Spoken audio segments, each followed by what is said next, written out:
아, 아,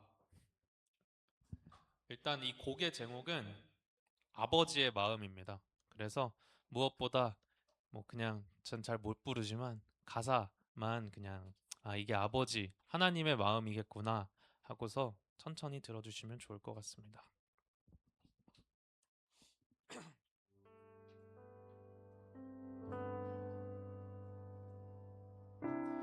아주 먼 오래전 세상을 만드신 분이 있었죠. 땅과 바다 동물들을 말씀으로 만드셨죠. 그분은 자신과 똑같은 사람도 창조하셨죠. 그리고는 보시기에 너무나도 좋으셨었죠.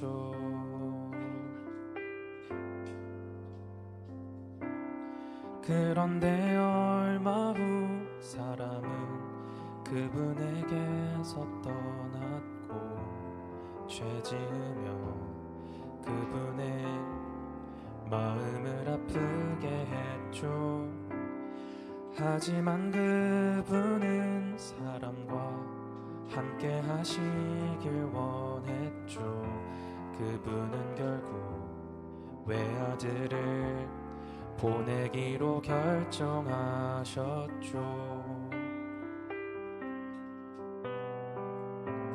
사람들 속에 오신 그분의 아들은 그분과 한 몸이었었죠.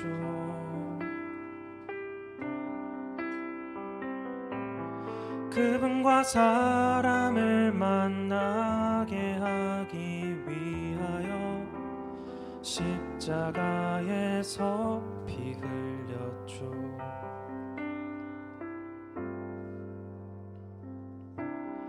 그리고 그 아들은 3일 후 무덤에서 나오셨고 40일 동안 사람들에게 그분의 마음을 전했죠.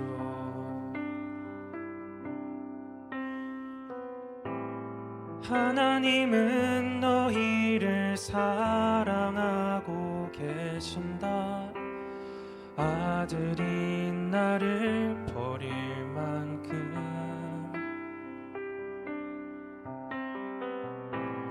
그분은 너희를 만나고 싶어 하신다.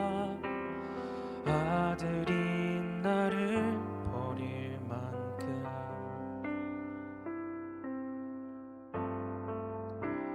사람들은 다시 그분과 만날 수 있게 되었고 그분에 대해 하나둘씩 알아가기 시작했죠. 사람들은 이제 그분의 사랑에 대해 알았죠.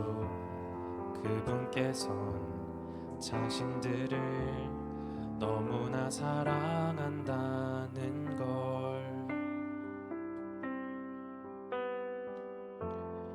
우리를 사랑한다는 걸,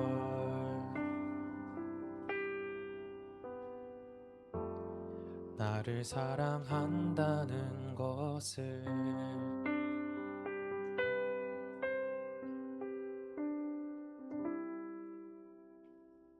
감사합니다.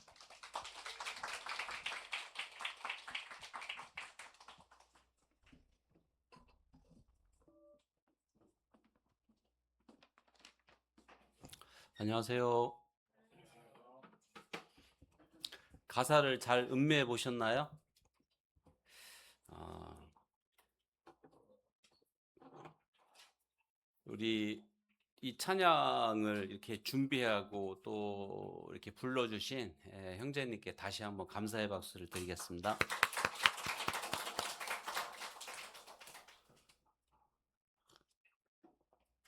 이 찬양 이렇게 들으면서 이게 연대기 처음부터 지금까지의 모든 이야기들을 이 가사 속에 다 이렇게 담아놓은 것 같아서 참 감사가 됐습니다.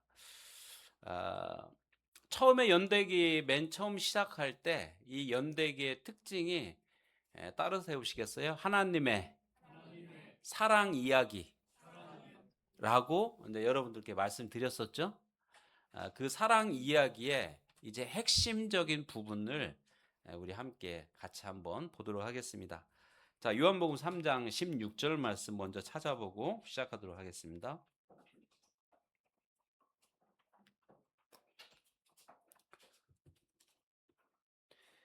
요한복음 3장 16절 말씀. 자, 찾으셨으면 다 같이 한 목소리로 한번 읽어보겠습니다. 시작. 하나님이 세상을 이처럼 사랑하사 독생자를 주셨으니 이는 저를 믿는 자마다 멸망치 않고 영생을 얻게 하려 하심이니라.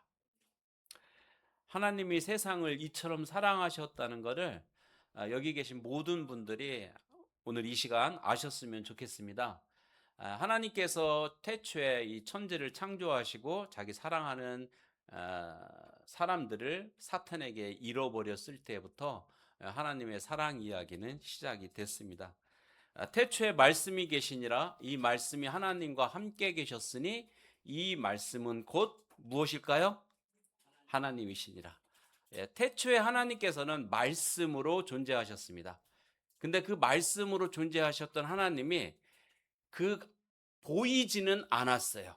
마치 바람이 임의로 불매 우리가 볼 수 없는 것처럼 어디서 와서 어디로 가는지 바람을 볼 수 없는 것처럼 하나님도 우리가 눈으로 볼 수 없는 분입니다. 하지만 바람이 여기서 와서 저기로 가는지 알지 못하지만 우리가 그 소리는 들을 수 있을까요? 없을까요? 바람의 소리는 들을 수 있는 것처럼 우리는 하나님이 어떤 분인지 눈에 보이지는 않았어도 하나님께서 하시는 소리, 그 말씀은 들었습니다. 그래서 하나님께서는 계속해서 우리에게 말씀으로 우리에게 해오셨습니다.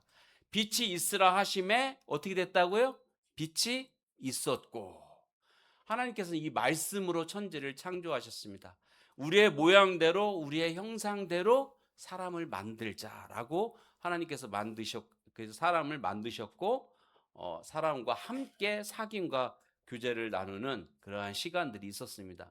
그렇게 잃어버린 사람을 찾아서 하나님께서는 계속해서 온 인류에게 하나님 말씀하시는 구원이 무엇인지 또 하나님께서 어떤 구원자를 보내주시겠다고 약속하시면서 또 모형과 그림자를 통해서 우리에게 오실 구원자 예수 그리스도에 대해서 끊임없이 이렇게 말씀해 오셨던 것을 생각하게 됩니다. 결국 이 말씀이 이제는 다른 사람을 시키지 않고 직접 이 땅에 내려오셨습니다. 말씀이 육신이 되어 우리 가운데 거하심에 우리가 그의 영광을 보니 아버지의 독생자의 영광이요 은혜와 진리가 충만하더라. 아버지 품속에 있는 독생하신 하나님이 결국에는 자신을 나타내셨어요. 이분은 몸을 가지고 이 세상에 오시기 전에 말씀으로 존재하신 하나님이셨습니다. 이 마이크가 좀 울리는데 조금 작게 좀 해주세요. 자, 그 하나님께서 이제 아브라함에게 약속하신 하나님, 다윗에게 약속하신 그 하나님께서 이제 직접 사람의 몸을 입고 이 세상에 내려오시는 그러한 장면부터 이제 한번 보도록 하겠습니다. 마태복음 1장 1절 말씀 함께 찾아보겠습니다. 마태복음 1장 1절.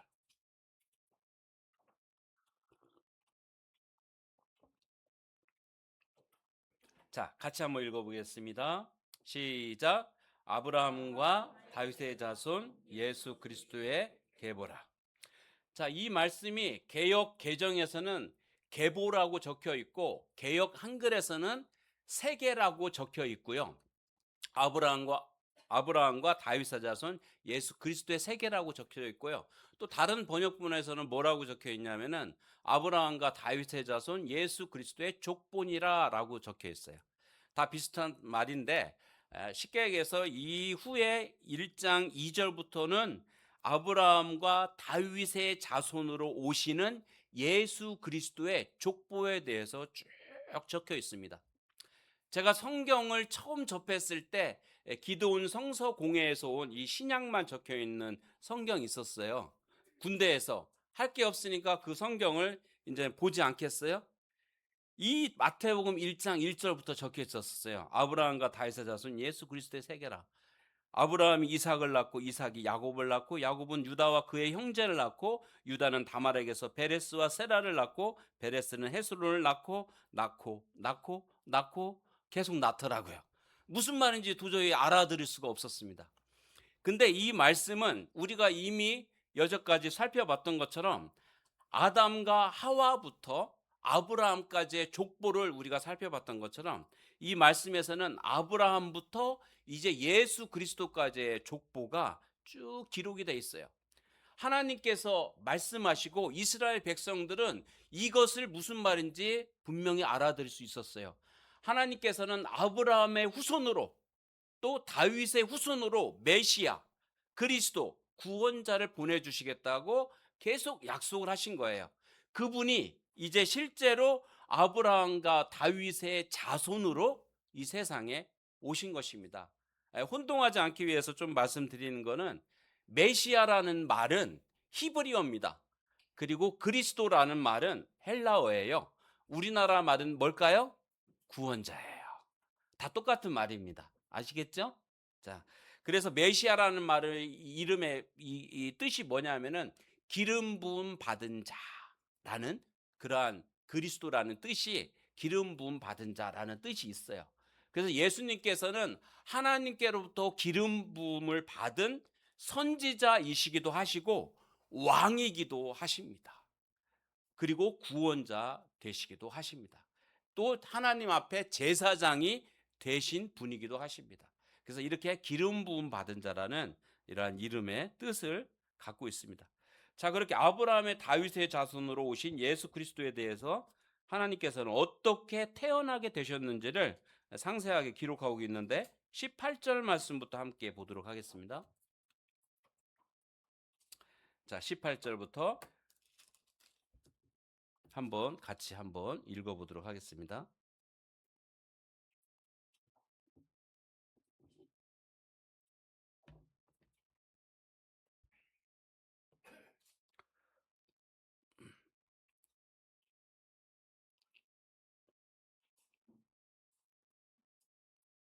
자, 다 찾으셨죠?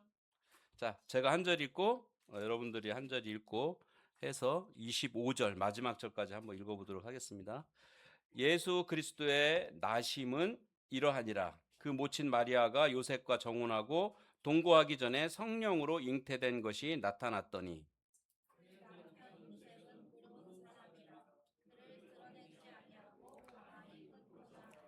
이 일을 생각할 때 주의 사자가 현몽하여 이르되 다윗의 자손 요셉아 내 아내 마리아 데려오기를 무서워하지 말라. 그에게 잉태된 자는 성령으로 된 것이라.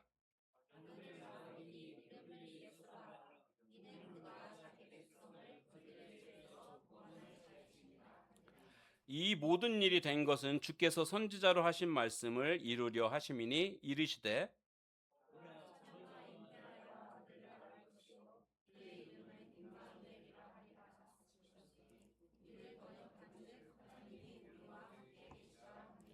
요셉이 잠에서 깨어 일어나 주의 사자의 분부대로 행하여 그의 아내를 데려왔으나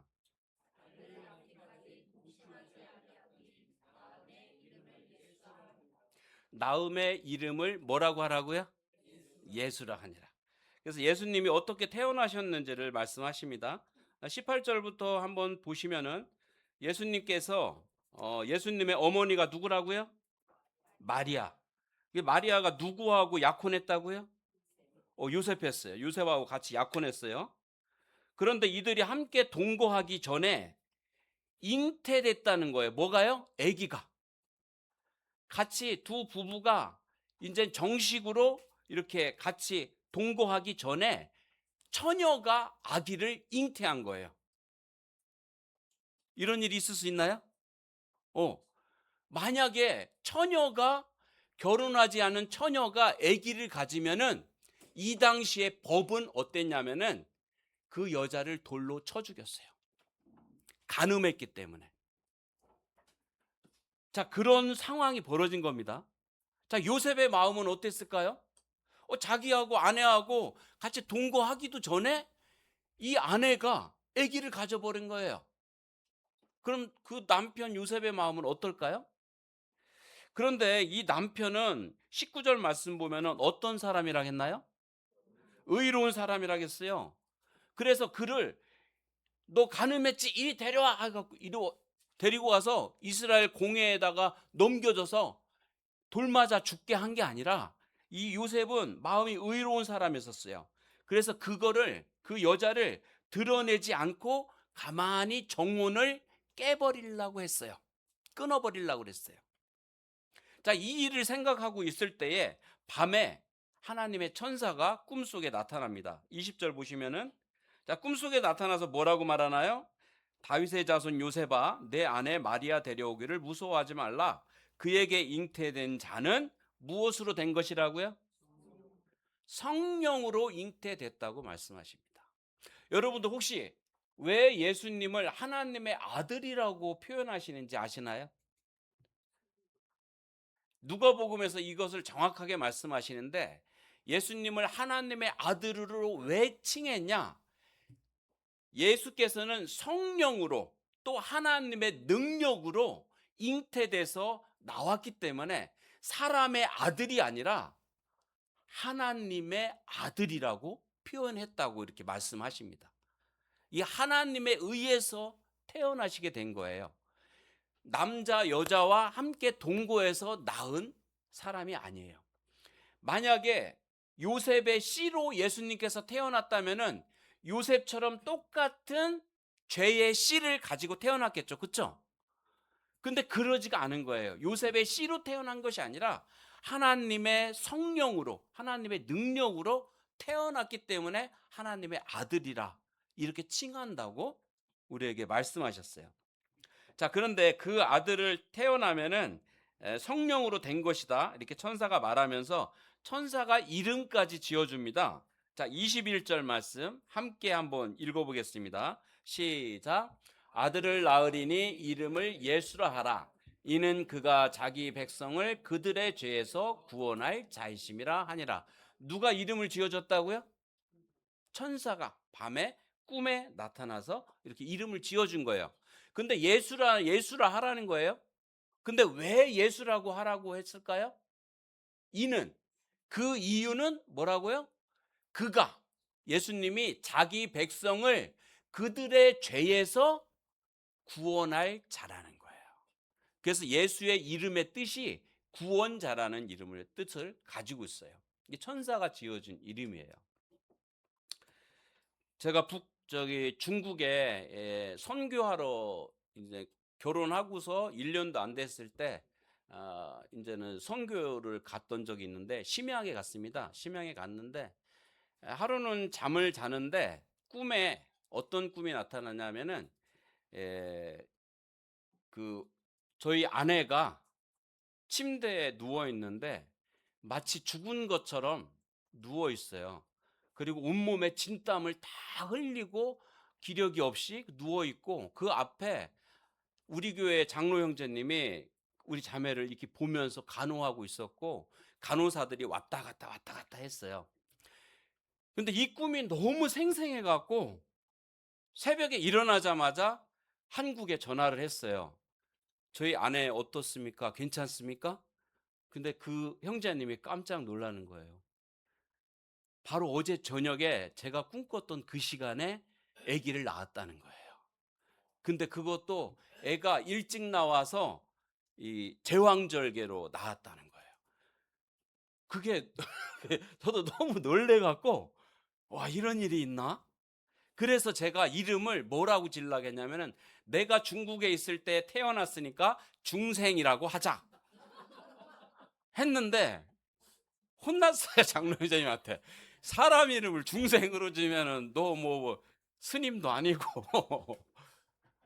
그래서 이 아이의 이름을 누가 지어줬냐면 우리 장로 형제님이 지어주셨는데 기쁨이 충만하다라고 해서 기쁠이 충만할 만자였고 최희만이라고 지어졌어요. 그 이름의 뜻이 다 있는 거예요. 맞죠? 예수의 이름의 뜻은 뭐라고요? 우리를 죄에서 구원할 자다. 자, 우리를 죄에서 구원하려면은 우리가 죄인이라는 사실을 알아야 될까요? 몰라야 될까요? 죄인이라는 사실을 아는 사람만 죄에서 구원받을 수 있는 거예요. 저희 아버지께서 약주를 너무 좋아하셨다는 소리 말씀드렸었죠. 56살 되셨을 때, 지금 제 나이예요. 되었을 때 암에 걸리셨어요. 위암에 걸리셨어요. 그래서 얼른 병원에 가서, 서울에 있는 병원에 가서 이 위를 반을 절개를 해버렸어요. 그때도 기적같이 살아남았다고 말씀하셨거든요. 그런데 이제 3년 동안 재발이 되면은 안 되는 거잖아요. 그럼 진짜 죽는 거잖아요. 그래서 검사도 정기적으로 하고 다 하라고 그랬어요. 근데 2년 동안은 검사도 제대로 받으시고 약도 제대로 잡수시고 막 하다가 3년째 되었을 때 아버지께서 뭐라고 말씀하셨냐면, 이거는 사람 사는 게 아니다. 내가 죽을 때 죽더라도 먹고 죽어야겠다 해서 술에 다시 입을 댔어요. 그리고 3년째 됐을 때 위암에서 간암으로 번져서 이게 말기가 돼서 그냥 대전병원에서 돌아가시게 됐어요. 자, 우리 아버지는 이 위암이 걸릴 거라는 거를 알면서도 어떻게 했어요? 술을 드셨어요. 자, 이게 사람이 참 너무 억울한 거예요. 마치 저 불빛이 있는 거를 보면서 벌레가 불빛을 향해서 가서 결국 그 불빛에 타 죽는 것처럼 재앙이 있는 걸 알면서도 끝까지 가다가 그렇게 되는 거예요. 자, 하나님께서는 이러한 우리들을 위해서 예수 그리스도를 이 세상에 보내신 거예요. 뭐에서 우리를 구원하려고? 죄에서 구원하려고. 근데 죄에서 구원받으려면 어떻게 돼요? 먼저 자기가 죄인이라는 사실, 내가 암에 걸려서 죽게 생겼다는 사실을 먼저 알아야 돼요. 그런 사람만이 그 병을 치료받기 위해서 의사를 찾아가겠죠. 그렇죠? 그래서 예수님이 뭐라고 말씀하셨냐? 내가 병든 사람에게는 의원이 쓸데없고, 아니, 건강한 자에게는 의원이 쓸데없고 병든 자에게라야 의사가 쓸데있느니라. 내가 의인을 부르러 온 것이 아니라 죄인을 불러 회개시키러 왔다라고 말씀하셨어요. 자, 예수님께서 의인을 부르러 오셨다고요? 누구를 부르러 오셨다고요? 죄인을 부르러 오셨다는 거예요. 병든 사람에게 의사가 쓸데있는 것처럼 예수님께서는 죄인을 불러서 구원하려고 오셨다는 거예요. 그래서 지금까지 1과부터 제10강까지 계속해서 하나님께서는 우리가 사탄에 의해서 선악과를 따먹음으로 인해서 그 다음부터 계속해서 모든 인류는 어쩔 수 없는, 죄 때문에 지옥에 갈 수밖에 없는, 철저히 죄를 이기지 못하는 죄에 대해서 무능한, 철저하게 자신의 율법과 선행으로는 어찌할 수 없는 도리 없는 죄인이라는 사실, 죽을 수밖에 없는 죄인이라는 사실, 암에 걸려서 죽을 수밖에 없다는 사실을 병자가 아는 것처럼 계속해서 이 말씀들을 통해서 우리가 하나님 앞에 절망적인, 지옥에 갈 수밖에 없는 죄인이라는 사실을 계속 우리에게 말씀하고 오신 거예요. 왜? 우리가 알아야 되니까. 알아야 의사를 찾아갈 거 아니에요. 그렇죠? 그래서 예수님께서는 우리의 이렇게 영적인 병을 구원하시기 위해서 예수님께서는 오신 것입니다. 우리를 무엇에서 구원하려고요? 죄에서 구원하려고. 그러면 죄인이 구원을 받겠죠. 그렇죠? 예수님이 죄인을 찾으러 오셨으니까. 솔직히 말해서 나는 아무리 생각해도 죄인인 것 같아요 라는 생각이 드시는 분 한번 손 들어 보시겠어요? 네. 아, 괜찮습니다. 뭐 옆 사람 드니까 같이 드는 건 뭐예요, 또. 네, 감사합니다. 아, 여기 계신 분들은 말씀을 잘 들으신 것 같아요. 내가 죄인이라는 사실을 그래서 여태까지 한번 살펴봤습니다. 자, 예수님께서는 이렇게 처녀의 몸을 빌어서 죄 없는 몸으로 이 세상에 오셨습니다. 어떻게 오셨냐? 갓난 아기로 오셨어요. 갓난 아기로.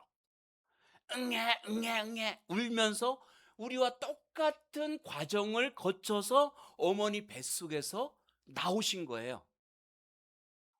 처음에 우리가 태어나면 어떻게 해요? 아무것도 할 수 없잖아요. 그래서 엄마의 젖을 빨면서 똥도 오줌도 엄마가 다 치워줘야 돼. 그쵸? 똑같은 그런 아기로 예수님이 오신 거예요. 우리와 똑같은 몸을 가지고 오신 거예요. 그리고 엄마의 젖을 빨면서 엄마가 양육해줘서 자라나기 시작했습니다. 예수 그리스도의 육체의 어머님은 누구시라고요? 마리아. 마리아를 통해서 이렇게 자라나기 시작했어요. 예수님에 대한 기록이 어렸을 때 기록은 딱 한 번, 누가복음에서 딱 한 번 나옵니다. 예수님께서 12살 때의 이야기가. 그때 예수님께서 이 말씀을 이렇게 하시는데 한번 같이 한번 읽어보겠습니다. 시작.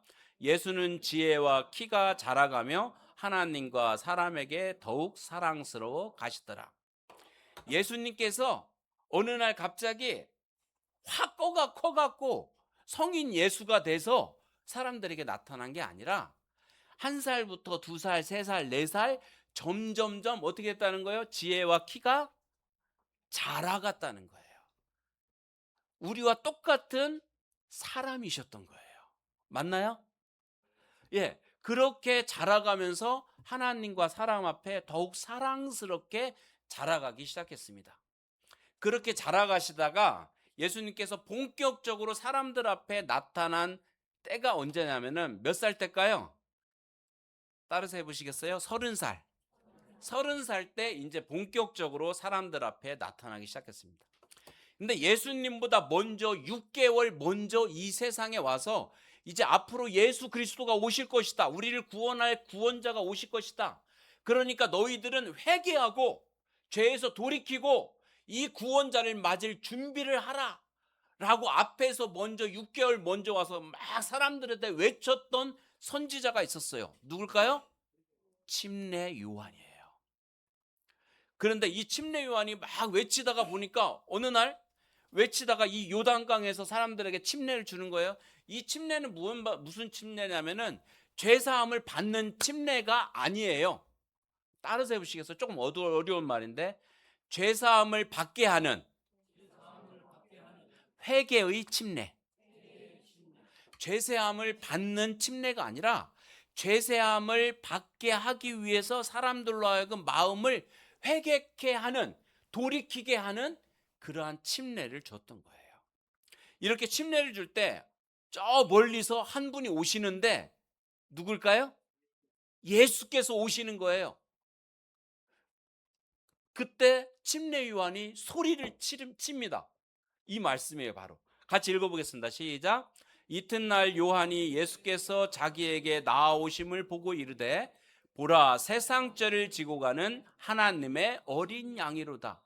요한이 예수님을 보고, 예수님이 오는 걸 보고 뭐라고 외쳤어요? 보라! 그러니까 사람들이 시선이 다 봤겠죠. 누구를? 예수를 봤겠죠. 그러면서 그 보라 하고서 외친 거예요. 세상 죄를 지고 가는 하나님의 어린 양이다. 누가요? 세상 죄를, 과거, 현재, 미래의 죄까지 예수님이 태어나기 전의 사람과 예수님 태어났을 때 사람들과 예수님 태어난 이후에 태어날 사람들의 모든 세상의 죄를 지고 가는 하나님의 뭐라고요? 어린 양. 혹시 생각나시나요? 우리 너무 잘생긴 이상목님 앞에 나오시고 또 그 신민경이 앞에 나와서 딱 머리에다가 손 얹었던 거 여러분들 생각나시나요? 그래서 어떻게 했어요? 이상묵님이 아주 흉악한 죄인이 되셨었잖아요. 그리고 옆에 이제 양으로 저기 왔잖아요. 누가? 신민경이. 그 이상묵님이 이 신민경이 머리에다가 이렇게 손을 얹었어요. 그러니까 이 사람이 이상묵님의 흉악한 죄가 어디로 갔어요? 이 어린 양한테 갔어요. 그리고 이 어린 양을 어떻게 했어요?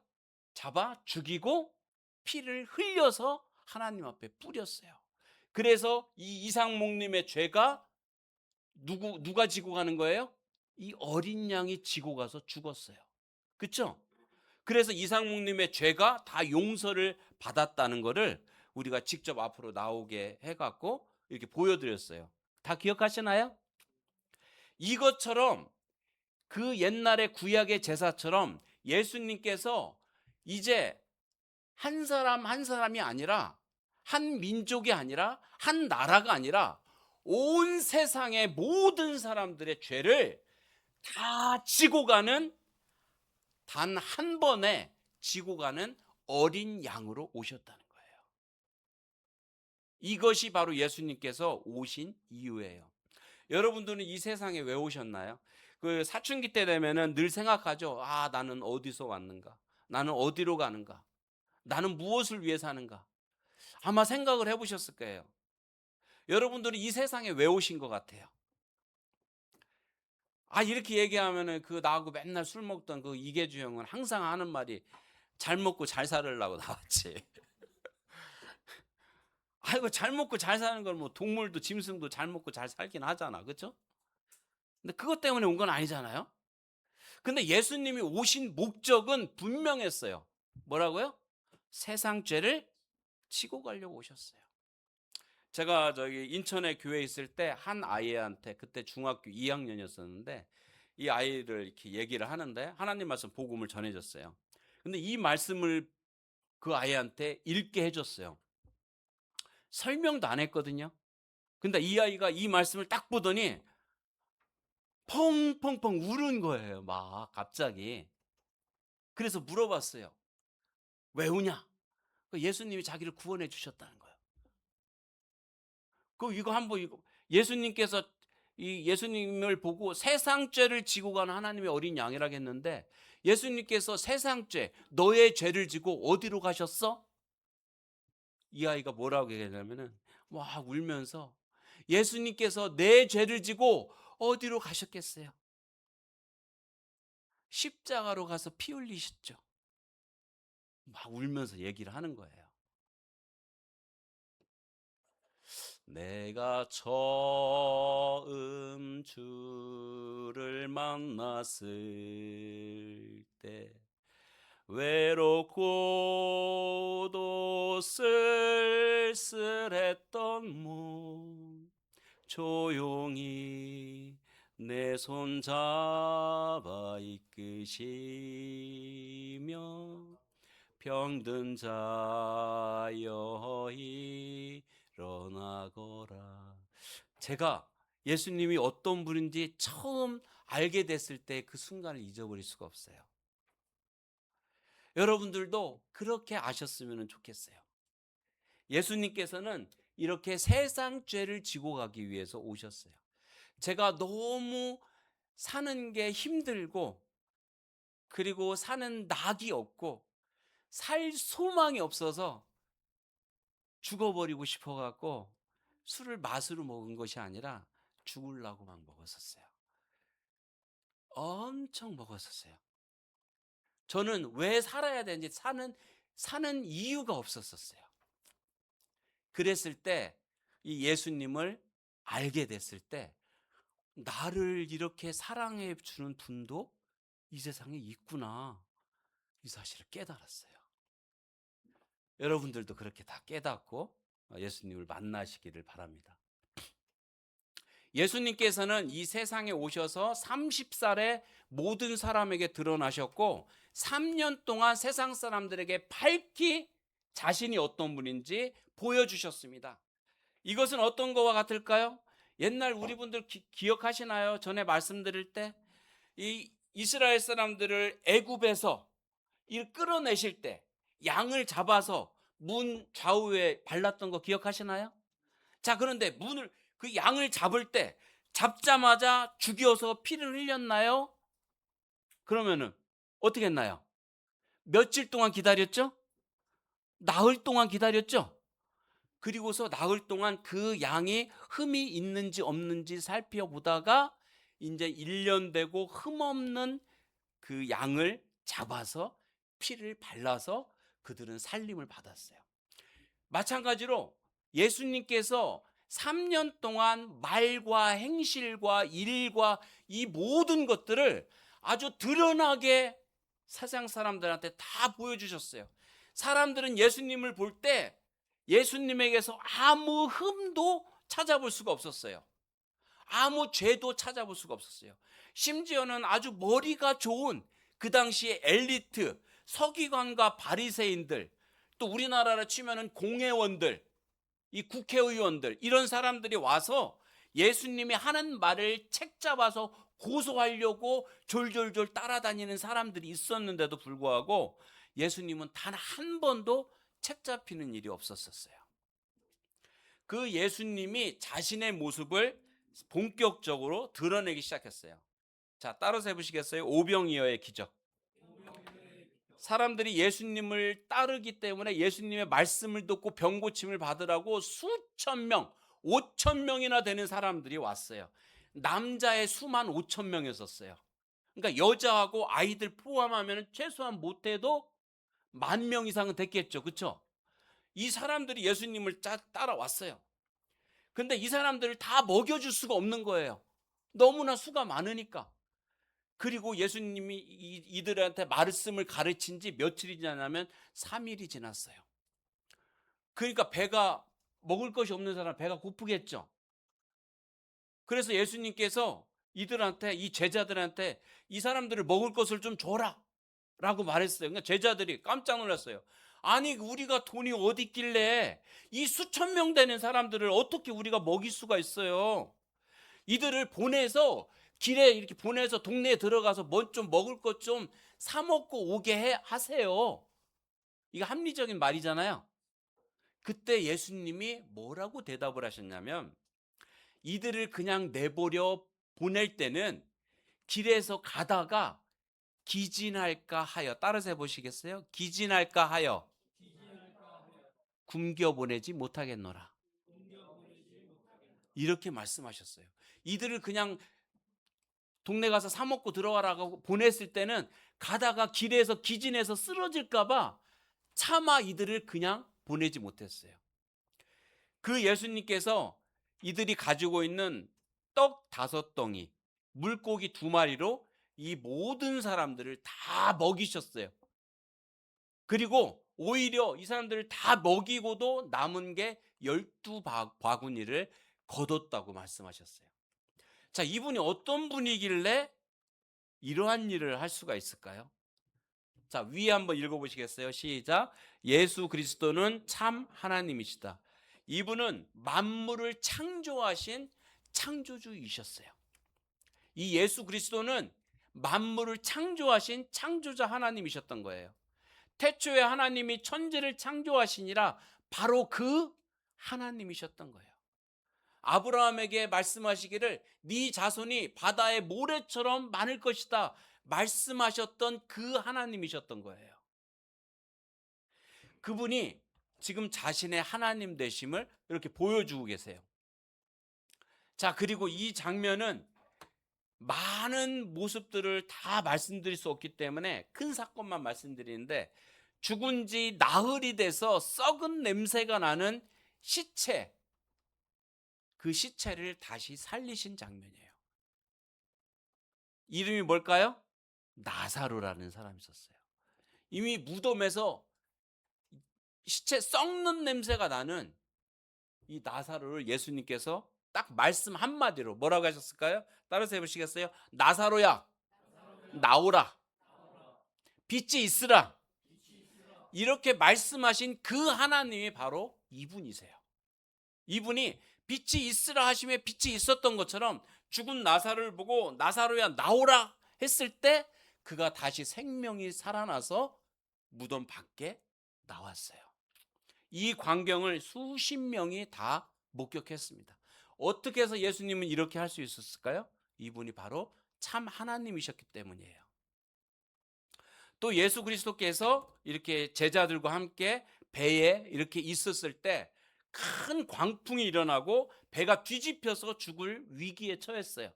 예수님께서 뱃머리에 서서 딱 한마디 하셨어요. 따라서 해보시겠어요? 파도야, 잠잠하라.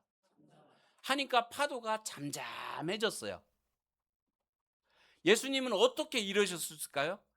예수님께서는 만물을 창조하실 뿐만 아니라 만물에게 명했을 때 만물은 그대로 복종했어요. 이것이 하나님의 능력이었어요. 자, 예수님은 이렇게 이런 일을 하셨고, 또 한번 보겠습니다. 자, 많은 사람들이 예수님을 따르면서 예수님께 많은 병자들을 데려왔어요. 그 중에 중풍병자가 있었거든요. 근데 그 중풍병자를 막 사람들이 많으니까 지붕을 뜯고 사람들이 예수님을 내려보냈어요. 그러면 어떻게 해야 될까요? 야, 일어나, 걸어가라, 이렇게 해야 되는데 예수님이 어떤 말씀하셨냐면, 따라서 해보시겠어요? 소자야, 내 죄 사함을 받았느니라. 이 병자 보고 뭐라고 말씀하시냐면, 네 죄가 사함 받았다라고 말씀하셨어요. 주위에 있는 사람들이 깜짝 놀랐어요. 왜 그럴까요? 오직 하나님만 죄를 사할 수 있는데 예수님께서 네 죄 사함 받았다 라고 말씀하신 거예요. 이것은 하나님을 모독하는 죄로 사람들이 들린 거예요. 예수님은 바로 사람들의 죄를 사하는 그러한 권능이 있으신 하나님 자신이셨던 거예요. 그래서 성경에서는 이 사실을 많은 말씀을 통해서 우리에게 보여주십니다. 조금 전에 읽은 말씀에서도 아들을 낳을 것이요 이름을 임마누엘이라 하리라. 이를 번역한즉 하나님이 우리와 함께 계시다 함이라. 그분이 하나님이라는 사실을 성경에서는 여러 가지로 우리에게 보여주고 계세요. 자, 그리고 예수님이 하나님이실 뿐만 아니라 예수님은 완전한 사람이셨습니다. 그렇지만 죄가 없는 사람이셨어요. 예수님께서 너무너무 피곤했어요. 많은 사람들이 예수님을 따라다녔고요. 예수님 그들에게 말씀을 전하고 병든 자를 고쳐줬어요. 예수님 너무 피곤할 때 이것 여기 보시는 것처럼 이 배의 한 구퉁이에서 이렇게 주무셨어요. 너무 피곤하셔갖고 우리와 똑같은 육체를 가지고 계셨어요.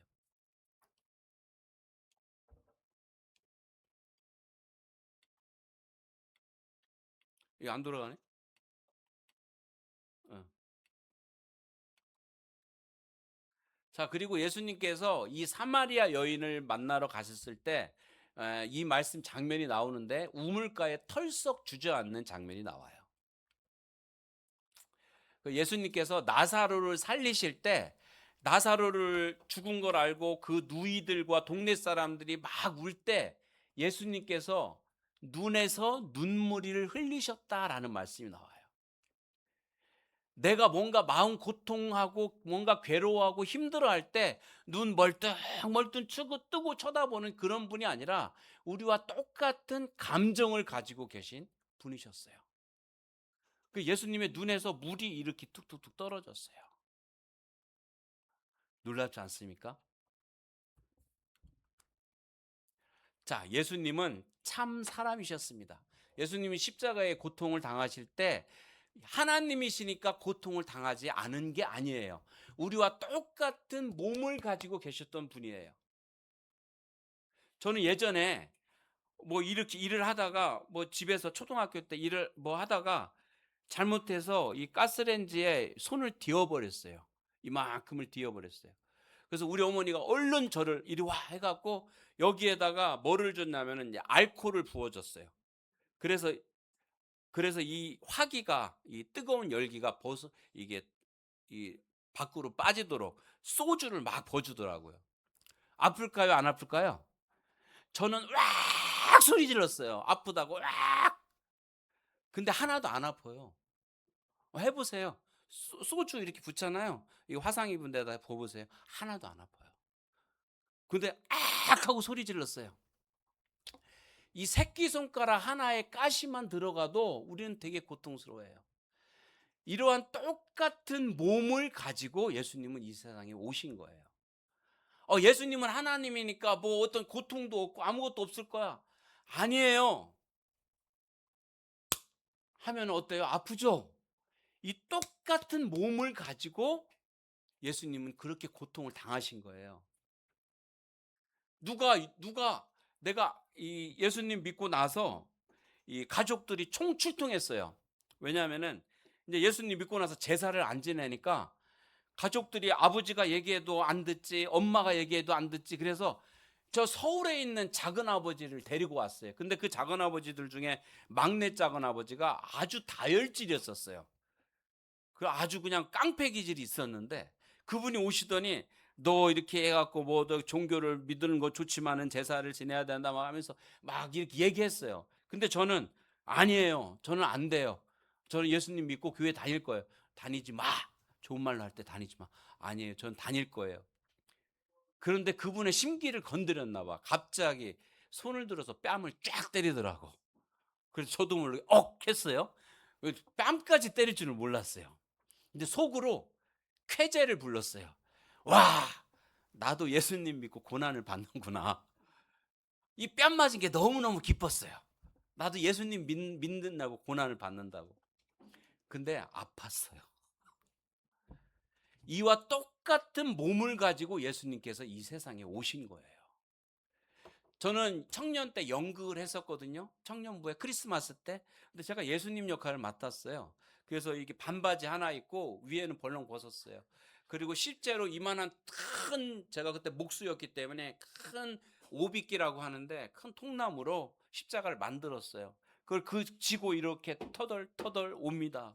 그 머리에는 다른 게 없어갖고 어떤 이런 가시관이 없어갖고 탱자나무를 엮어서 여기다 씌웠어요. 그리고 십자가를 지고 이렇게 와요. 그럼 내 옆에서 내 친구가 나를 채찍으로 때려야 되는데 이 채찍이 없어서 어떻게 했냐면은 저기 가스 호스 아나요 혹시 여러분들? 거기 쇠가 박혀 있는 가스 호스. 근데 그걸 가지고 채찍이라고 오는데 연습할 때는 그냥 그렇게 안 했거든요, 얘가. 근데 내가 이걸 메고 가는데 리얼하게 한다고 딱 때리는데 등에서 쫙 소리가 나더라고. 근데 나도 모르게 털썩 주저앉았어요. 얼마나 아픈가. 하고 주저앉았어요. 그리고서 그걸 두세 대 맞았죠.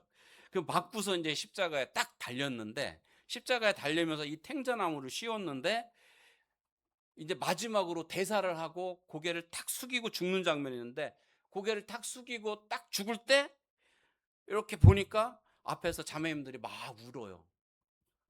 내가 연기가 좋았나 보다. 근데 왜 울었냐 나중에 물어보니까 딱 고개를 털고 죽을 때 여기 탱자나무에 가시가 찍혀서 여기서 피가 이렇게 흘렀던 거예요. 진짜로 피가 이렇게 흘렸던 거예요.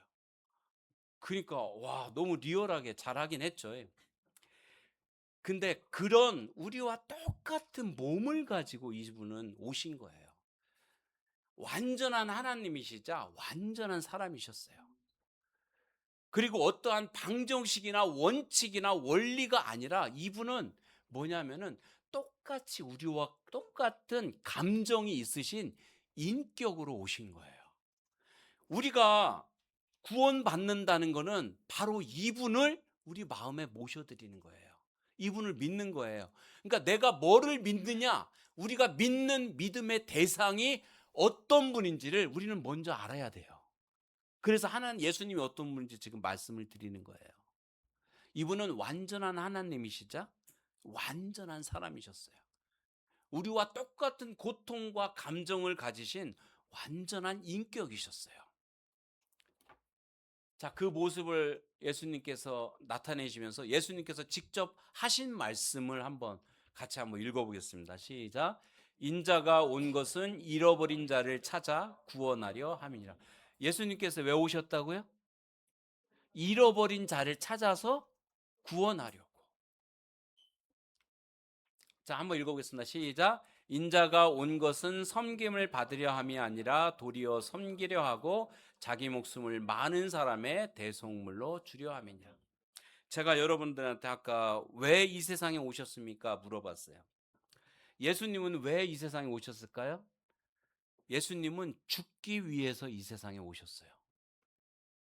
보시는 것처럼 섬김을 받으려 함이 아니라 도리어 섬기려 하고 자기 목숨을 예수님의 목숨을 많은 사람의 대속물로 주려고 예수님이 이 세상에 오신 거예요. 죄 때문에 죽을 수밖에 없는, 죄 때문에 영원한 형벌을 받을 수밖에 없는, 죄 때문에 영원한 지옥에 갈 수밖에 없는 우리의 죄를 대신 담당하고 그 죄를 용서하시기 위해서 어린 양으로 또 십자가에 죽기 위해서 오신 거예요. 이 세상에 죽기 위해서 온 사람이 누가 있어요? 그쵸? 죽기 위해서 사는 사람이 누가 있어요? 예수님은 죽기 위해서 오신 거예요. 따라서 해보시겠어요? 죄의 싹은 사망이요. 죄는 반드시 죄값을 치러야 되는데 무엇으로 죄값을 치러야 되냐? 그건 사망이에요. 죽음으로밖에는 치를 수가 없는 거예요. 죄의 대가를. 하나님께서는 그래서 모든 인류를 죄값을 대신 치르기 위해서 죽기 위해서 오신 거예요. 자, 한번 읽어보겠습니다. 시작. 예수께서 대답하여 이르시되 건강한 자에게는 의사가 쓸데없고 병든 자에게라야 쓸데있나니 내가 의인을 부르러 온 것이 아니요 죄인을 불러 회개시키러 왔노라. 예수님께서 오신 이유는 죄인을 불러 회개시키러 오셨다고 말씀하세요. 또 다른 말씀에 예수님 뭐라고 말씀하셨냐? 나는 세상을 심판하려 온 것이 아니라 세상을 구원하려 오셨다고 말씀하셨어요. 예수님이 오신 목적은 우리를 심판하기 위해서 오신 게 아니에요. 우리를 죄에서 구원하기 위해서 오셨다고 말씀하세요. 자, 그렇게 말씀하신 그대로 예수님은 이제 약속을 지킵니다. 같이 읽어보겠습니다. 시작. 이 약속들은 아브라함과 그 자손에게 말씀하신 것인데 여럿을 가리켜 그 자손들이라 하지 아니하고 오직 하나를 가리켜 내 자손이라 하였으니 이 말씀은 바로 그리스도에 대해서 하나님께서 약속하신 것입니다. 누구한테? 아브라함에게 말씀하신 거예요. 아브라함에게 네 자손, 그 자손에게 말씀하신 것인데 여럿을 가리켜 그 자손들이라 하지 않고 오직 하나를 가리켜 내 자손이라 말했는데 그가 누구라고요? 그리스도라는 거예요. 아브라함에게 약속하신 그 씨, 다윗에게 약속하신 그 씨, 그분이 누구라고요? 직접 예수님께서 몸을 가지고 이 세상에 오셨다는 거예요. 그래서 그분의 죽음과 부활에 대해서 잠깐 살펴보겠습니다. 예수님께서 예루살렘에 3번 들어가셨는데 마지막 예수님께서 들어가셨을 때 많은 사람들은 기대했어요. 어떤 기대를 가지고 있었냐면 그때 당시에는 로마의 속국이 돼 있었단 말이에요. 이스라엘이. 그러니까 이 로마의 지배 아래서 자기를 구원할 구원자로 생각한 거예요. 죄에서 구원할 예수님이 아니라 이 로마의 속박에서 이 정치적으로 자신을 구원해 줄 구원자, 메시아로 생각했던 거예요. 이스라엘을 다시 회복할 자로 생각했던 거예요. 그래서 예수님이 오실 때 막 종려나무 가지를 깔고 옷을 깔고 하면서 왕이 입성하는 것처럼 예수님을 왕으로 영접합니다. 그런데 이 예수님을 따라다녔던 사람들 중에 따라서 해보시겠어요? 가룟 유다. 3년 동안 따라다녔는데 이 사람은 무슨 일 했냐면은 예수님 드리라고 예수님께 쓰라고 사람들이 여인들이 이렇게 헌금하는 걸 가지고 관리하는 일을 했어요. 누가요? 가룟 유다가. 근데 어떻게 했냐면은 이 헌금을 맡아서 잘 관리하는 것이 아니라 다 자기 주머니에 뒀어요. 그래서 성경은 가리켜서 가룟 유다를 보고 도적이라고 말합니다. 예수님께 드리라는 돈을 훔쳐갔어요. 몇 년 동안요? 3년 동안. 예수님께서 하신 말씀을 그렇게 듣고 이분이 하나님 되신가 너무나 아름다운 성품을 가지고 말씀하시는 걸 끊임없이 들으면서도 자기 죄를 회개하지 않은 거예요. 3년 동안 계속 이 죄를 지은 거예요. 그래서 이 결국에는 자기 스승을 은 30에 팔아넘깁니다. 예수님을 죽이려고 하는 그 사람들에게 팔아넘겨요.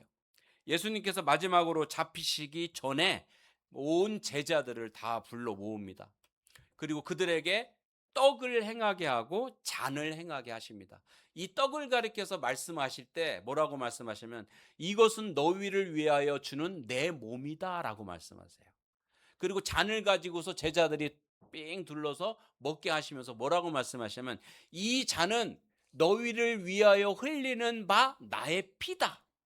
그래서 이것을 행하여 나를 기념하라라고 말씀하셨어요.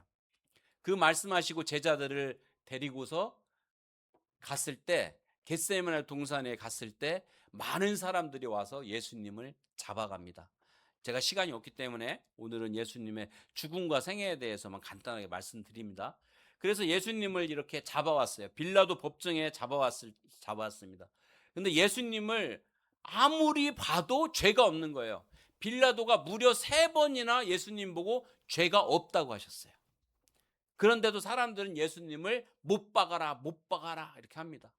이제 그 당시에 이 예루살렘의 총독이었었던 이 빌라도는 자기가 만약에 이것이 밀란이 나서 사람들이 시위하고 데모가 일어나면은 자기가 황제한테 추궁을 들을까봐 그냥 사람들의 요구를 들어줍니다.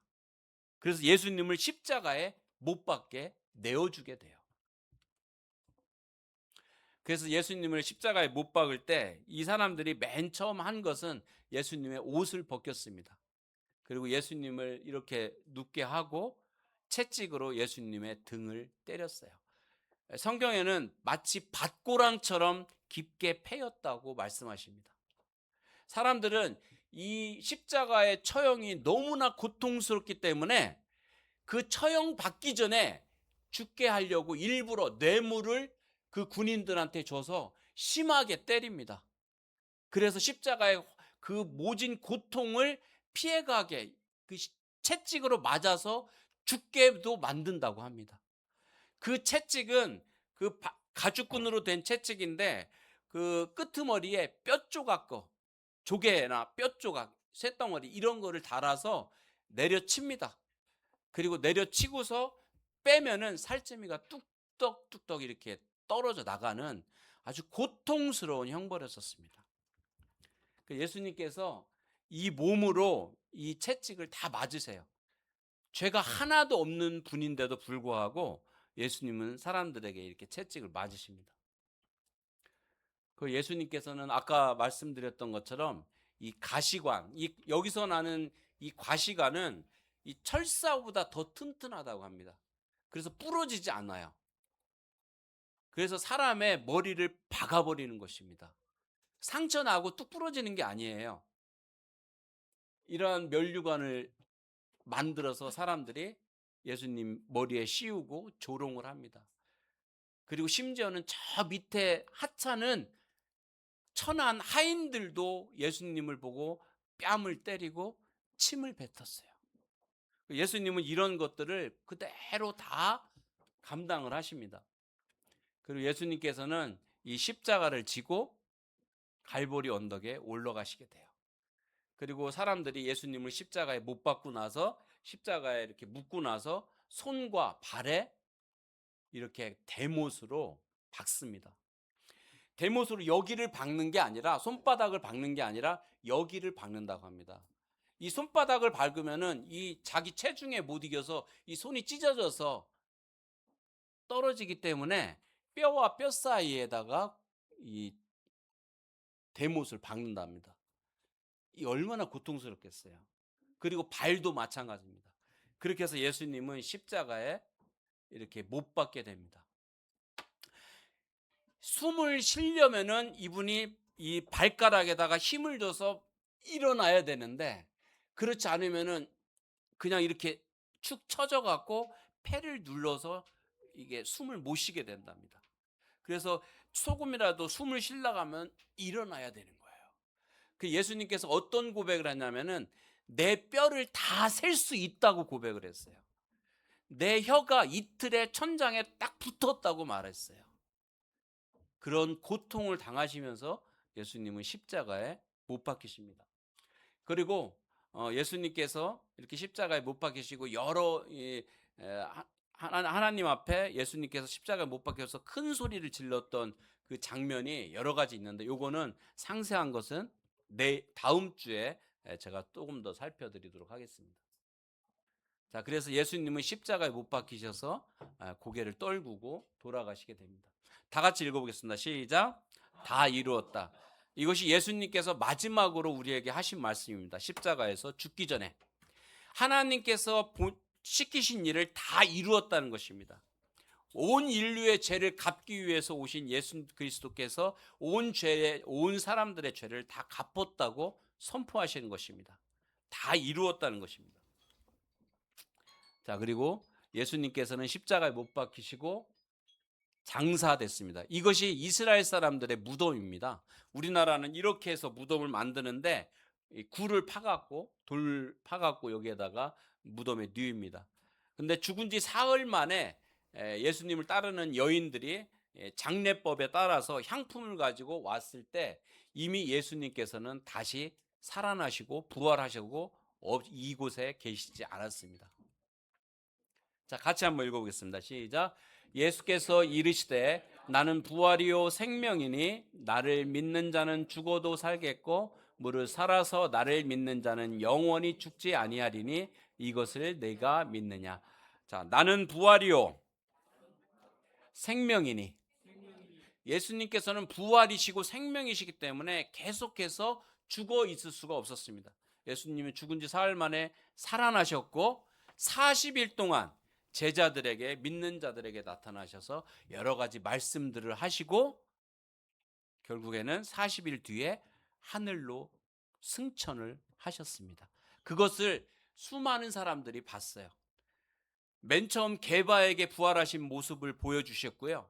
그 다음에 500여 사람들한테 일시에 예수님께서 살아나신 장면을 보여주시기도 하셨어요. 이것이 성경에 자세히 기록이 되어 있습니다. 오늘은 이 한 시간을 통해서 예수님의 탄생과 생애 그리고 죽음과 부활에 대해서 이렇게 말씀을 드렸어요. 사실은 한 시간 가지고는 어림없죠. 그렇죠? 근데 예수님께서 이 세상에 왜 오셨는지 우리가 기억하고 또 다음 주에는 이 예수님의 죽음과 부활이 우리 각 개인에게는 어떤 의미가 있는지를 한번 살펴보는 시간 갖도록 하겠습니다. 자, 기도하고 마치겠습니다.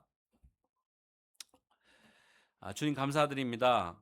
오늘 주의 말씀을 통해서 예수님이 탄생과 그리고 생애와 참 하나님 되심과 참 사람 되심과 예수님의 죽으심과 부활을 저희들이 함께 교제할 수 있게 해주셔서 감사드립니다. 이것이 바로 죄인을 찾아 구원하려고 오신 예수님의 마음이었었던 것을 저희들이 기억합니다. 우리의 죄인됨을 분명히 알고 돌이켜서 예수님을 나의 구원자로 나의 주인으로 모셔드리는 그러한 놀라운 역사들을 하나님께서 일으켜 주시기를 기도합니다. 감사드리며 예수님 이름으로 기도드립니다. 아멘.